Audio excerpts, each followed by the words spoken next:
Arts council लाड़काने पारां नाले वारे मज़ामती शाइर साईं ज़ख़्मी चांडे जे 17वीं सालियानी याद के हवाले से प्रोग्राम मुनक़िद करे रहिया आहियूं। अवां पाण अदीब आहियो, लेखक आहियो। अवां साईं ज़ख़्मी चांडे के एक लेखक की हैसियत में कीअं ॾिठो? शेख हयात लिखियो आहे त के माण्हू तारीख़ कनि था घायल धरती जे सीने ते काड़ी गहरी चीख थियनि था या हर कंहिंखे जाॻाए थी या दुनिया खे बदिलाए थी।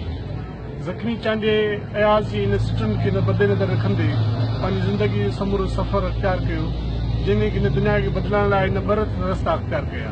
हिकिड़ो तालीम जो रस्तो अख़्तियार कई, ॿियो अदब जो रस्तो अख़्तियार कयो। हिन पंहिंजे समाज जी ख़ुदि रस्मनि जे ख़िलाफ़ कलम खां अदब जे वसीले तमामु हिकिड़ो वॾो किरदारु अदा कयो। ख़ुशूसन समाज जे अंदरि जेका हिकिड़ी वॾी रस्म कारोकारी जी रस्म आहे, ज़ख़्मी चांडे कारोकारी रस्म जे ख़िलाफ़ मज़ामती रस्तो अख़्तियार कयो, उन ख़िलाफ़ लिखियो, उन ख़िलाफ़ समाज जे अंदरि जाखोड़ी किरदारु अदा कयो। ऐं ॿियो समाज जे अंदरि जेका वॾेराशाही आहे, जेके समाज लाइ नासूर बणियल आहे, ज़ख़्मी चांडे पंहिंजी शाइरी जे ज़रिए पंहिंजे कलम जे वसीले उन वॾेराशाही जे ख़िलाफ़ रस्तो मज़ामती रस्तो अख़्तियार कयो, जंहिंजे करे हिन समाज जी जेकी बुरायूं हुयूं उन ख़िलाफ़ विढ़ंदे विढ़ंदे ज़ख़्मी चांडे मारिजी वियो।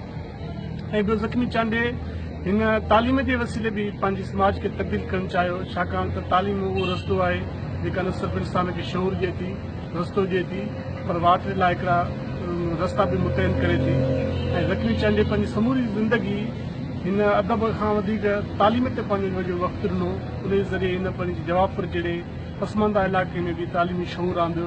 उहे सबबु आहे अॼु इल्मु अदब जी दुनिया में ज़ख़्मी चांडे जी उन महिनतुनि जो नतीजो आहे कि ख़ालिद ज़ख़्मी चांडे खां वठी साजिद ज़ख़्मी चांडे ताईं, पोइ उनजा फर्ज़ंद खां वठी उनजा आम जेके पंहिंजा लाॻापियल माण्हू हुआ उहे बि तालीम तरफ़ रुजू थिया, अदब तरफ़ आया। अॼु जेको जवाबपुर जेको जिन सुञाणप हिकिड़ी क़बाइली ऐं विड़ाक धाड़ियल कल्चर जे हिसाब सां सुञाणप पई, अॼु तालीम जे ज़रिए सुञातो वञे थी। ज़ख़्मी चांडे जो किरदारु हो, जंहिंजे करे अॼु यादि बि कयूं था, उन तरफ़